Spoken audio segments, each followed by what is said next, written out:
E hoje eu vou trazer uma coisa aqui que não é nova, porque já foi apresentada aqui. O Sara falou sobre esse tema há algum tempo atrás, não sei exatamente quando, mas já tivemos essa oportunidade de pensar um pouco sobre a família, sobre amor, sobre disciplina, sobre o que a palavra de Deus nos orienta quanto à questão de como devemos agir, orientados por Deus nessa caminhada da nossa vida aqui, desse tempo presente que nós ouvimos de várias fontes, lemos na palavra e podemos, por assim dizer, ser guiados pelo Espírito Santo de Deus nessa caminhada que não é fácil, nessa condução de vida que não é fácil, nessa responsabilidade que cai sobre os nossos ombros, enquanto pais e responsáveis pela criação de filhos ainda pequenos e indefesos que precisam de ajuda e, quando mais crescidos, continuam precisando de orientação, continuam precisando de alguém que lhes diga qual é o melhor caminho a ser trilhado, enfim, essa responsabilidade. Uma figura que nós vemos na seguida aqui, na sequência, que nós já conhecemos também, que é, no nosso entender, o caminho que a Bíblia ensina sobre essa questão da cadeia de comando que nós encontramos. Portanto, nós temos, acima de tudo, Cristo,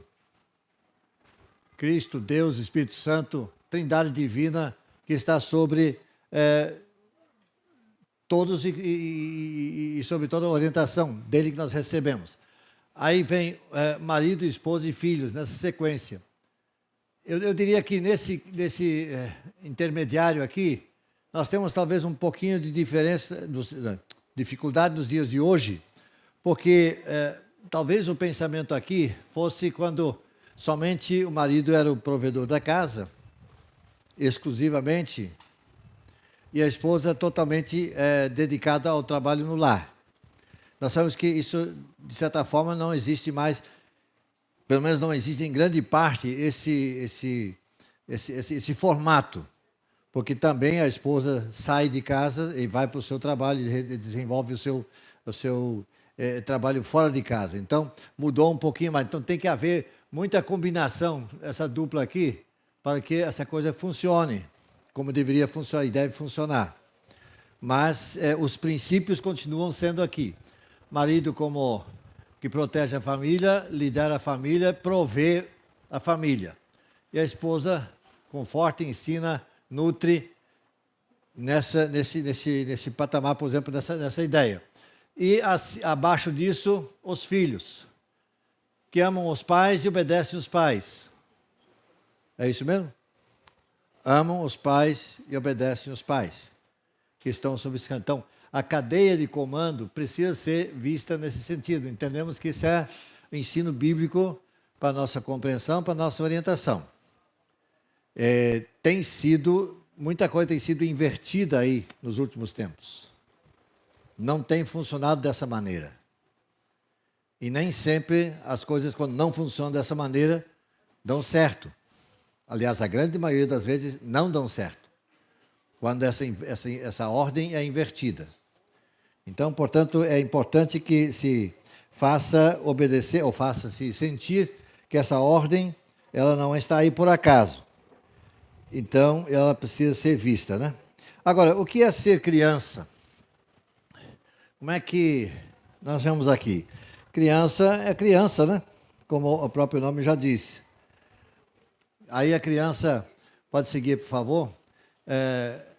Ela tem um momento de chegada, ela vem ao mundo um dia, e todos nós nos alegramos quando uma criança nova chega, quando uma criança nasce, sempre uma alegria muito grande, muito importante, e ela precisa de cuidados. Desde quando nasce, já precisa de cuidados. Eu diria, pelo menos 3 fases, 3 necessidades a criança tem. Ela chora. Não pode falar, então ela chora. Por que chora? Chora porque está com fome. Pode ser uma das razões que chora. Está com fome. Chora porque diz assim, não pode falar, então chora e diz assim, por que não troca minha fralda que precisa trocar? Também chora por causa disso. Né? Tá sentindo incômodo. Não dá, não sentindo muito aconchegante. Então, chora também. Ou chora por qualquer outra razão, talvez cansaço, talvez com sono, assim, então precisa de ser acalentada para que seja, porque não fala. Então, o que a mãe ou o cuidadora deve saber? Identificar o choro. Esse choro é o quê? E a mãe que... Obrigado. A mãe que naturalmente conhece bem o seu filho ou sua filha, já vai entender que tipo de choro é esse. É de dor? É de desconforto? É sono que está batendo? E ela vai entender o que está acontecendo com o choro da criança. Sem dúvida nenhuma. Mas a criança cresce, ela vai desenvolvendo, vai caminhando e vai naturalmente adquirindo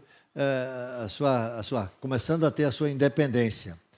E criança que vai crescendo, também vai crescendo na questão de, digamos assim, da sua esperteza, querendo aproveitar todas as situações que ela possa encontrar. E aí o cuidado tem que ser dobrado. Porque quando era bebezinho, ficava no berço, mas começa a andar e começa a seguir. Aí temos uma figura aí, se você puder projetar, o Kaique, você fica bem atento aí o que está acontecendo aqui nesse momento seguinte aqui. Ok? Vamos ver. Eu estou pedindo muito para o nosso pessoal do TI. Seguinte ainda, daí para frente ainda, a próxima. Aquela isolada que eu pedi para você colocar, que não faz parte da série. É muito trabalho, né, Kaique?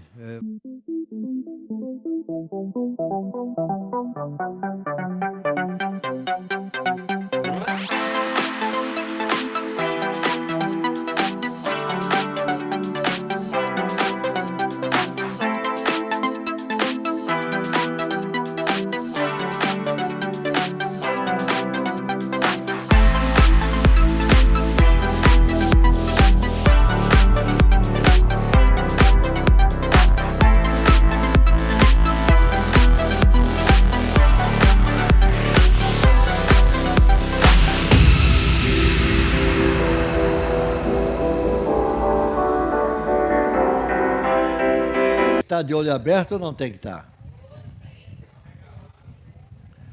Isso vale para o fogão aceso, isso vale para tanta coisa, faca amolada às alturas do alcance da criança, né? Porque a criança é assim, ela segue os passos do pai ou da mãe. A escada está ali, dando sopa, vamos lá. Papai subiu, eu vou também. Eu vou atrás. É assim, todo cuidado é pouco. Porque o perigo ronda o tempo todo, sem dúvida alguma. Então, esse desenvolvimento é fantástico, né? Experimentarmos essa questão, essa caminhada, essa estabilidade funcionando, aparecendo. Mas então, o que dizer aos pais? Pode seguir nos próximos slides aí, por favor? O que dizer aos pais, primeiramente? Primeiro que mentes positivas geram vidas positivas. Pensamentos cheios de fé e de esperança, pensamentos negativos são sempre cheios de medo e dúvida. Então, qual é o seu... Como é que se coloca como pai, como cuidador, como orientador de alguém que está aí precisando dos seus cuidados? Deus se preocupa conosco. E Deus nos capacita e faz com que nós sejamos realmente... digamos assim, prontos para darmos aquele apoio que é necessário que toda criança em formação precisa. Ele quer nos dar condições para que nós sejamos cuidadores, orientadores, criadores, de acordo com os seus princípios, de acordo com a sua orientação da sua palavra. Porque Ele gosta que nós andemos conforme a sua orientação, para o bem nosso próprio e daqueles que vão nos seguir, das crianças que estão no nosso cuidado, que estão crescendo, e que estão recebendo de cada um de nós, como seus cuidadores, essa orientação firme e segura.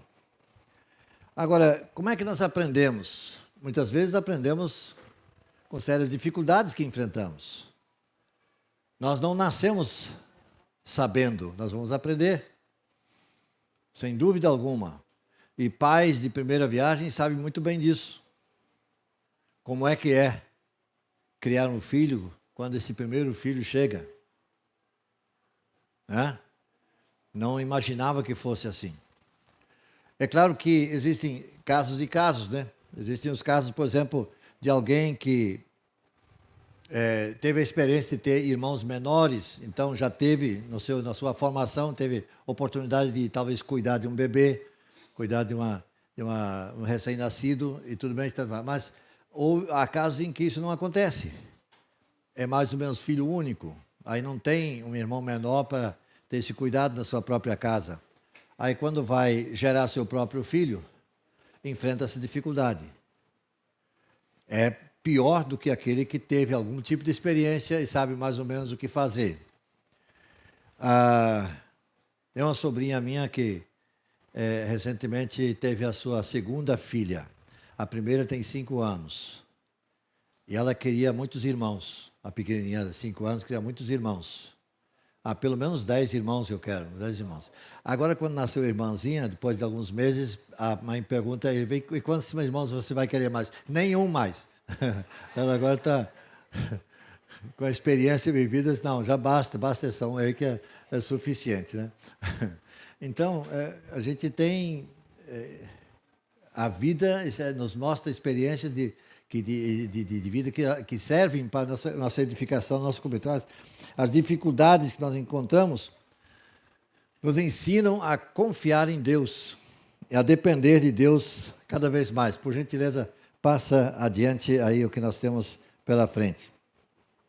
Então Jesus disse ao centurião: vai, como você creu, assim acontecerá. Na mesma hora, o seu servo foi curado. Lembra que isso aqui se trata de um centurião romano. Jesus foi muito criticado porque se relacionava com pessoas da periferia, do próprio povo judeu, mas que eram cobradores de impostos, que eram pescadores, pessoas sem uma certa importância diante daqueles que se julgavam mais importantes no povo. Esse romano, então, é muito mais distante ainda daquilo que se esperava que o Messias fizesse. Como é que ele vai se importar com alguém que é centurião romano, que é opressor do povo? Mas esse alguém chega com fé a Jesus e procura auxílio. E diz assim, Jesus disse, eu quero ir com você lá. E ele disse, não precisa, porque eu tenho soldados que estão sob meu comando, eu digo a esse vai e ele vai, digo aquele outro vem e ele vem. Querendo dizer que Jesus, basta que você diga uma palavra que a coisa está resolvida. Olha a abundância de fé desse homem. E Jesus então olha para ele e diz, tudo bem, vai, pode voltar, porque aquilo que você crê vai acontecer. Pode voltar para sua casa. Interessante que depois, no contexto, se pergunta lá que horas que o menino ficou curado. Mais ou menos tal hora. Era mais ou menos a hora que Jesus falou, teu filho, teu servo será curado. Então Jesus é aquele exemplo maravilhoso, e Deus é esse Deus maravilhoso que faz com que coisas maravilhosas aconteçam. Muitas vezes nós não imaginamos que seja assim, que possa ocorrer dessa maneira, mas elas assim acontecem. Todas as coisas cooperam para o bem, diz a própria palavra de Deus. Todas as coisas cooperam para o bem daqueles que amam a Deus e que são chamados de acordo com o seu propósito. Quando nós passamos por dificuldades, a tendência nossa é reclamarmos por passarmos por dificuldades. Mas será que essa dificuldade não surge também para que nós sejamos edificados através dela? Que nós sejamos de alguma forma despertados para alguma forma, de alguma coisa que Deus gostaria que nós estivéssemos preparados para o amanhã, que nós não sabemos o amanhã, mas Deus sabe. E às vezes nós ficamos reclamando porque tais e tais coisas nos acontecem. Poxa, de novo eu estou sofrendo isso, de novo eu passo por isso, de novo eu estou cansado. Mas será que Deus não está nos preparando para alguma coisa mais importante lá na frente? E o que estamos passando agora vai servir para que nós sejamos mais preparados para o que vem na próxima esquina? Nós não conhecemos, mas Deus já conhece, Deus já sabe todas as coisas. Portanto, Paulo diz aos Coríntios, na sua segunda carta, versículos 17 do capítulo 5, se alguém está em Cristo, nova criatura é, as coisas antigas passaram, eis que se fizeram novas coisas surgiram. E esse é o trabalho que o Espírito Santo realiza em nossas vidas. Quando nós muitas vezes não temos condições de solucionar tais e tais situações, mas em nós está alguém que pode solucionar. A pessoa do Espírito Santo, a Trindade de Deus, na pessoa do Espírito Santo que em nós habita, como diz a palavra de Deus, pode nos orientar e quer nos orientar. Detalhe é que muitas vezes nós estamos, digamos assim, com nossos ouvidos um tanto quanto distantes de compreender aquilo que o Espírito Santo está falando a cada um de nós, e nós deixamos de entender o comando de Deus nessa vida. Todavia, digo-vos a verdade, que vos convém que eu vá, porque se eu não for, o Consolador não virá a vós, mas se eu for, enviá-lo-ei. Essa palavra de Jesus aos seus seguidores, já no finalzinho do seu ministério, João capítulo 16, naturalmente os discípulos estão confusos com aquilo que Jesus disse, eu preciso deixar vocês, preciso ir embora. E eles perguntam, mas como é que vai ser? Como é que vai ser depois disso? Aí então nós vemos Jesus dizendo, eu preciso ir, que se eu não for, o Espírito Santo não virá. E a vinda do Espírito Santo vai ser, digamos assim, muito mais ampla do que a presença de Jesus, que nesse sentido estaria limitado, porque ele não poderia estar em todos os lugares ao mesmo tempo, já que o Espírito Santo não, é diferente. Então ele diz, é verdade, tenho dito isso aqui, convém que eu vá, porque se eu não for, o Espírito Santo, o Consolador, que ele chama aqui de Consolador, não virá. Então o trabalho que Deus, na pessoa do Espírito Santo, faz na vida de cada um de nós, talvez nem sempre nós tenhamos consciência do que acontece de fato. Quanta coisa ocorre e que muitas vezes não entendemos, mas é o Espírito Santo trabalhando em nossa vida. Às vezes nem mesmo entendemos como é que nós conseguimos superar situações que nós enfrentamos. Como é que eu consegui passar por isso? Bom, eu não teria condições de passar, mas porque o Espírito que habita em mim me dá condições. Então, diante disso, eu tenho condições de superar. Superar e sair fortalecido. Quantas dificuldades nós enfrentamos no dia a dia. Quantas e quantas vezes nós ficamos sem saber o que está acontecendo e por quê. Mas Deus projetou, quando projetou todas as coisas, Ele projetou a família. A família para dar sustentação à sociedade. Eu sei que você tem ouvido e tem sido propagado muitas vezes por aí pelo mundo afora, nos últimos tempos principalmente. Não é que seja dos últimos tempos, mas de uma forma mais enfática nesses últimos tempos, que família é um projeto que não deu certo. Na mente de alguns, isso existe assim, que a família não deu certo. Mas a família é projeto de Deus. E com certeza é um projeto que deu certo. Não há sociedade equilibrada onde não haja famílias bem estruturadas. Isso é fato, isso pode ser constatado em qualquer sociedade. Onde não há famílias estruturadas, a sociedade é vacilante. Sem dúvida alguma. Família é um projeto de Deus para a sociedade. Deus projetou a família para uma finalidade. Pode seguir um pouquinho ali? Por exemplo, o culto doméstico. O culto doméstico que já foi muito mais observado do que está sendo ultimamente. O culto doméstico tem sido deixado de lado em muitos lares. Interessante que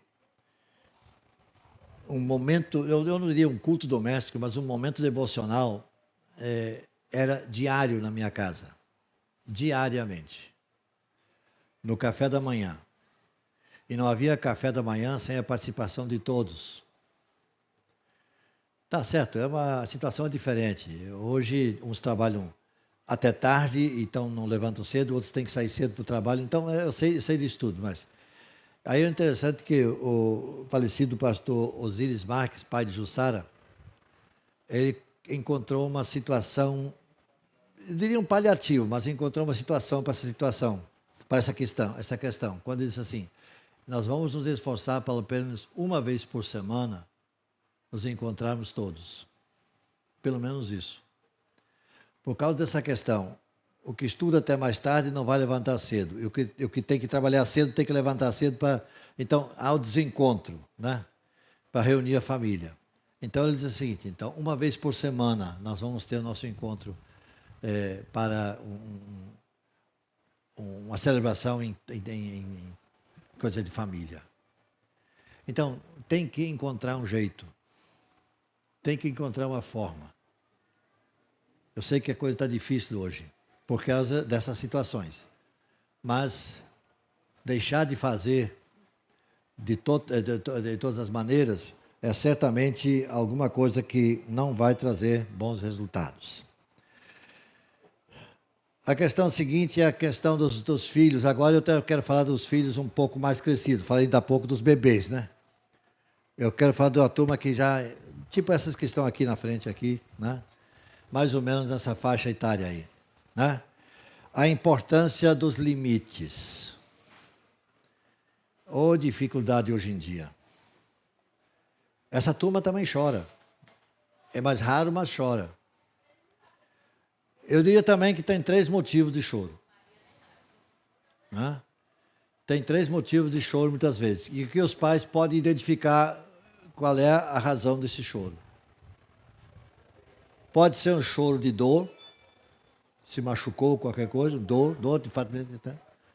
Nesse caso, precisa de socorro. Precisa de socorro. Pode ser um choro de decepção, qualquer coisa que tenha sofrido, se decepcionado profundamente e chora amargamente a sua dor de decepção. Mas pode ser dor de manha. Choro de manha, melhor dizendo. Então, pai e mãe precisam identificar que tipo de choro eu estou ouvindo. Né? Manha, manipulação. Pelo choro, consegue o que quer. Ou não consegue, mas procura conseguir. Então, tem o bebê que chora, por várias razões que eu coloquei aqui, mas tem essa turminha aí também que chora. Procure saber qual é a razão, o motivo do choro. Porque o de manha pode ser manipulação. De querer, pelo choro, atingir o seu objetivo. Quem vai saber isso? Não é o estranho. Papai e mamãe sabem. Devem saber identificar, porque se não souberem, já estão sendo manipulados. Sem dúvida nenhuma. Procure saber qual é que é o tipo do choro. Não estou falando de ninguém aqui especificamente. Não estou apenas falando, colocando aqui a teoria. Se está cabendo, se o boné está cabendo na cabeça de alguém, então, não sei. Deixa para lá. Há um texto que eu teria que passar aqui que diz o seguinte: todo pai deve saber que o filho, especialmente que ainda é criança, deseja que as suas vontades imediatamente sejam satisfeitas. Mas, de que realmente a criança necessita? Embora queira comer somente doces, ela precisa de uma alimentação balanceada para ter um crescimento saudável. E é para isso que aponta a sabedoria de Provérbios 29:15. A vara e a repreensão dão sabedoria, mas o rapaz entregue a si mesmo envergonha a sua mãe. Portanto, estabeleçamos limites às crianças, não apenas quanto à alimentação, mas principalmente acerca de valores morais e espirituais. Gente, vara não precisa ser necessariamente uma varinha de marmelo. Pode ser exclusão de privilégios. Essa vara pode ser uma parte de coisa, né? Sem necessariamente ser uma vara, né?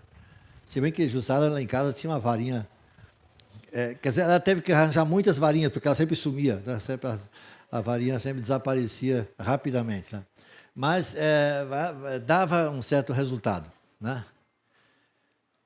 Então, limites. Quem dá os limites são os pais. Que o provérbio diz aqui, a correção, a vara e a correção, ou seja, a orientação, os limites dados podem proteger, porque se tiver liberdade, vai dar, como diz o bom baiano aí, vai dar ruim. Né? Não vai ser muita coisa boa, não.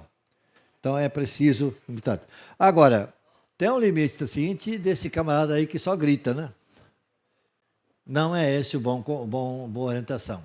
Não é aos gritos e aos berros, mas uma palavra firme, que pode ser uma palavra mansa, mas firme, sem deixar de lado qualquer, no sentido de que alguém quer dizer, não, está me levando na conversa.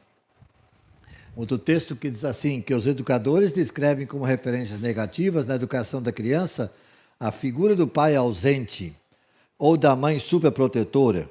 O pai ausente é omisso na educação dos filhos, evitando o diálogo, valendo-se de métodos agressivos para impor-lhes a sua autoridade. Ele sempre fala aos gritos. O autor de Provérbios, porém, exorta-nos a ensinar a criança no caminho em que deve andar. No caminho, não é ensinar o caminho. Eu ensino o caminho, dizer assim, vai aqui 200 metros para lá, você dobra a direita e depois pega a esquerda. Eu estou ensinando o caminho. Mas se eu ensino no caminho, eu vou com a criança até lá. Eu vou com ela até onde eu tenho que ir. Essa é a ideia de Provérbios. Ensina a criança no caminho, andando com a criança, andando com ela, indo até lá. E não apenas apontando a direção, vai à esquerda, vai à direita e depois segue em frente. Não é por aí. Ela pode até, digamos assim, seguir essa orientação. Mas não é essa a ideia de Provérbios. Quando ensina a criança no caminho, você anda com a criança até onde ela deve ir. Provérbios 22:26. Instrui o menino no caminho que deve andar, até quando envelhecer não se desviará dele. Ensinar através do exemplo. Precisa ser copiado o seu exemplo como pai, como mãe. Que se não for assim, certamente não haverá a assimilação do que você está querendo ensinar para o seu filho.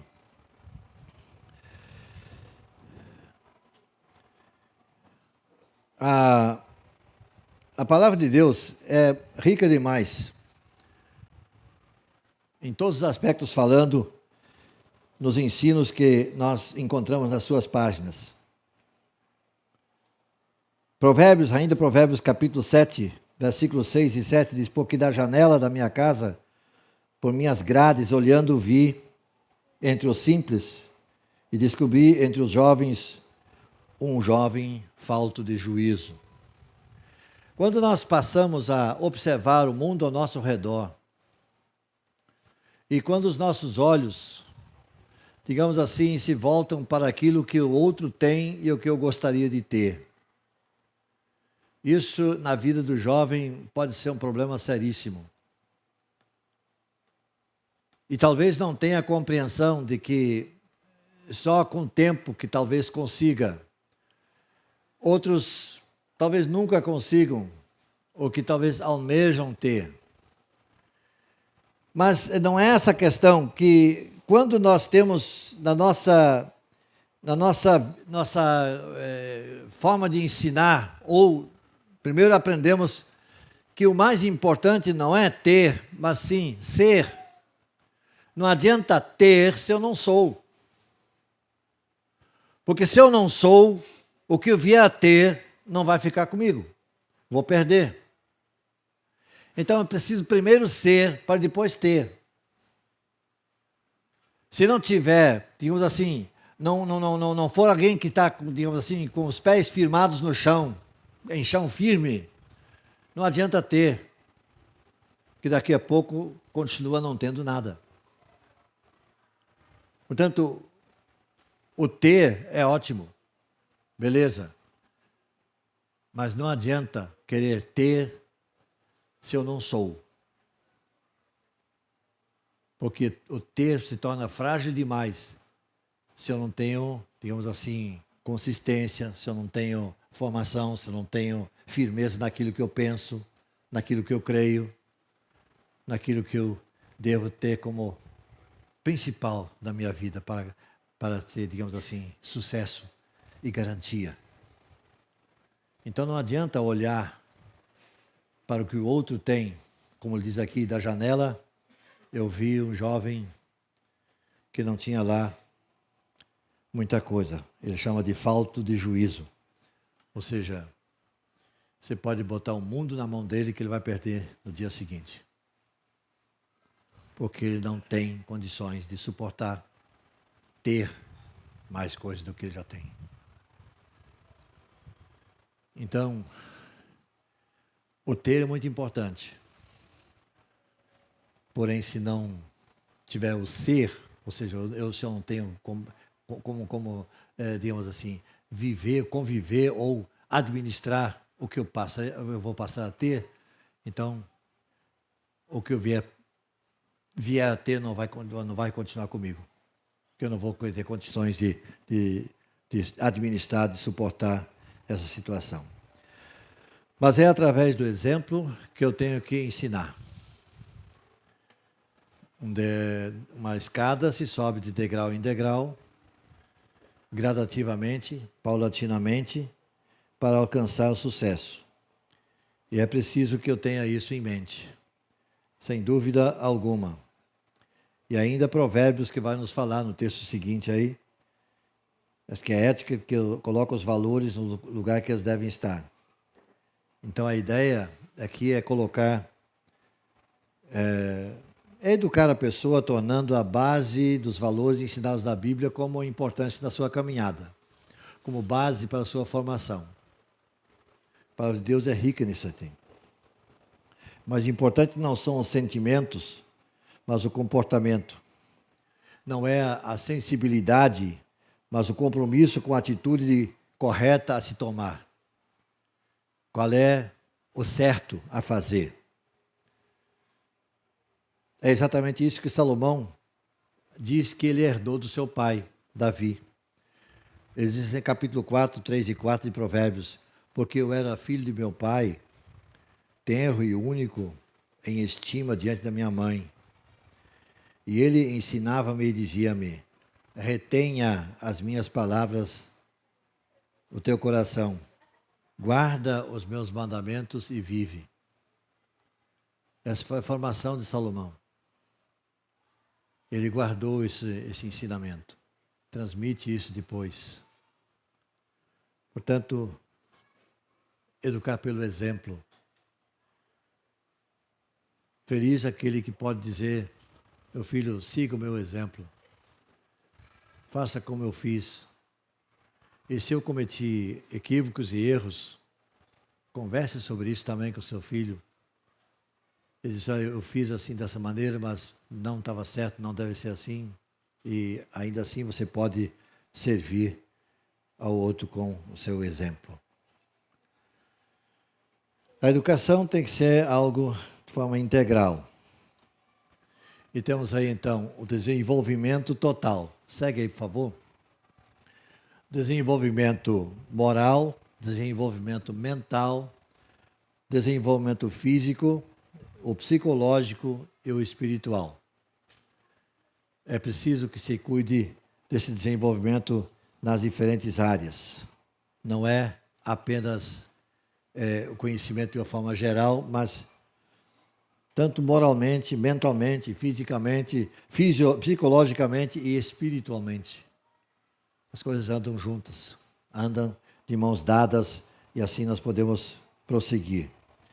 E aí temos a questão da honra. Honra pai e mãe, diz a Bíblia. Aliás, essa faz parte do decálogo, dos 10 mandamentos. Honra pai e mãe. E lá no Êxodo, capítulo 20, onde esses mandamentos são colocados, também Deuteronômio, capítulo 5, Mateus, capítulo 15, onde o fariseu pergunta a Jesus, depois, no capítulo 19 de Mateus, o jovem rico, Marcos 7, os fariseus também, e Lucas, outra vez o jovem rico, e Efésios, capítulo 6, versículos 2 e 3, esse assunto aparece. Honra pai e mãe, para que os teus dias se prolonguem sobre a terra que Deus te dá. Sobre a terra que te dá o Senhor, teu Deus. Então, essa honra, o que significa? É mais do que lembrar que eu tive um pai e uma mãe, mas dar a eles o devido valor, a devida honra. Não no sentido de, talvez, fazer com que eles se tornem além do que devem ser, mas respeitá-los, dando a eles o seu devido valor, que tem como pai. Eu tenho citado aqui o exemplo do já falecido pastor Isaías, que para mim foi um exemplo de assim, quase ao extremo de honrar o seu pai. E ele não me disse isso, eu estava no escritório quando ele falou isso com seu pai. Isaías, já avô, ligou para o pai dele que morava no Recife. Ele disse, pai, eu estou pensando em trocar de carro, o que o senhor acha?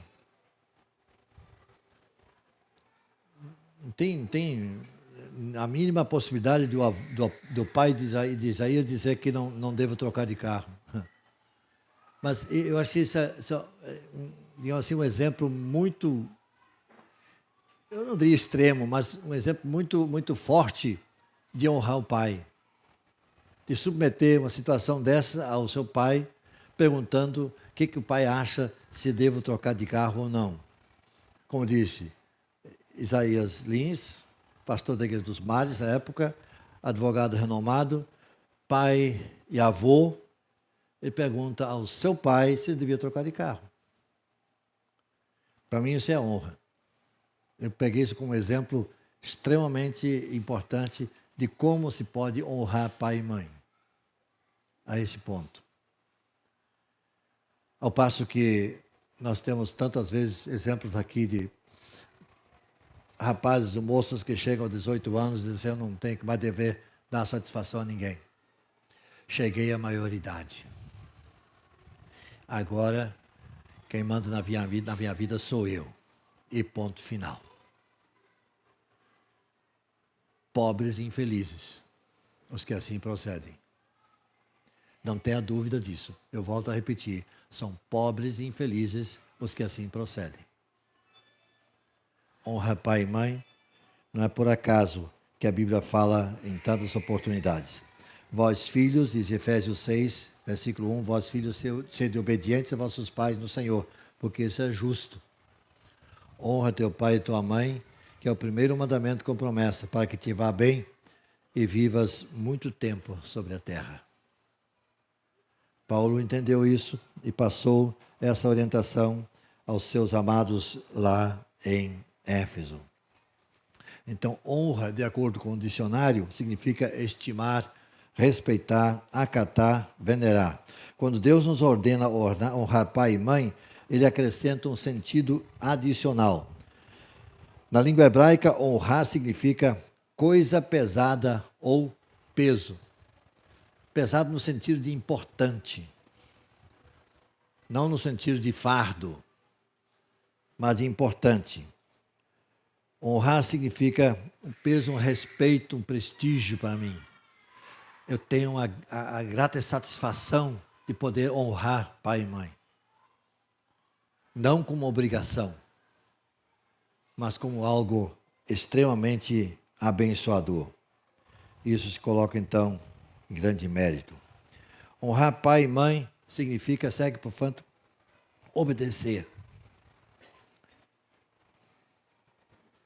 Agora, desonrar significa desobedecer, amaldiçoar, rejeitar, odiar, desprezar, praguejar, detestar, blasfemar, abandonar, envergonhar, ter aversão, desejar mal, que é o contrário de honrar. Portanto, e quanto a isso, nós temos pelo menos uns 10 ou 12 textos bíblicos que nós vamos ler aqui, mas que, se alguém quiser, naturalmente vão estar disponíveis depois para quem quiser. Motivos para a desonra. Nós temos pelo menos 2 motivos. Primeiro, falta de temor a Deus e a palavra de Deus. Segundo, aplicação incorreta da disciplina. Quais são as consequências? Ira, raiva, remorso e ressentimento. Quando essa coisa não é feita conforme Deus estabelece na sua palavra. Portanto, voltando à experiência, aliás, a importância da obediência. A obediência desenvolve no jovem o sentimento de autoestima, faz ele ou ela perceber que é capaz de ser e de fazer o que esperam dele ou dela. Se não for obediente, naturalmente vai se dar mal. Então tem deveres, tem pelo menos, sem salvo engano, 12 deveres dos filhos. Honrar pai e mãe, obedecer aos pais, amar seus pais, respeitar as autoridades familiares, aqueles que estão, no caso, acima. Aí volto a um caso que era praticado na minha casa. Quando pai e mãe não estavam, quem tinha o comando era o irmão mais velho. Automaticamente. Não precisa falar nada. Quando esse não estava, o segundo mais velho era o que liderava a turma lá em casa. Simples assim. Não precisa falar nada. Pai e mãe viajaram, o responsável e o irmão mais velho. Não tinha discussão. Era esse o caminho. Quando papai e mamãe não estão, fulano de tal comanda o restante da turma aí. E a turma lá em casa era grande. Éramos 12, né? Então, tinha bastante gente para comandar e para ser comandado. Então, ser responsável, não entristecer os pais, ser dedicado ao estudo e disposto ao trabalho, andar no caminho do Senhor, ter compromisso com o Senhor e com a sua obra, ser exemplo de filho de Deus, zelar pelo caráter e personalidade, ter vida de oração, ter vida de oração para crescer equilibrado. Esses 12 princípios, portanto. Eu diria assim, põe aquele seguinte aí, por favor. Isso. Honrar é precioso. Eu diria, é preciso também. Honrar é precioso e honrar é preciso. É necessário. Isso é fantástico. Honrar. Honrar pai e mãe não é somente respeitá-los, mas assisti-los quando necessitarem. Entrar nessa situação também. Propor-lhes repouso da velhice e por aí vai. Eu termino com a última imagem que diz assim: Casa é uma construção de tijolos e cimento. Lar é uma construção de valores e princípios. Então, a sua casa é só uma casa ou é um lar?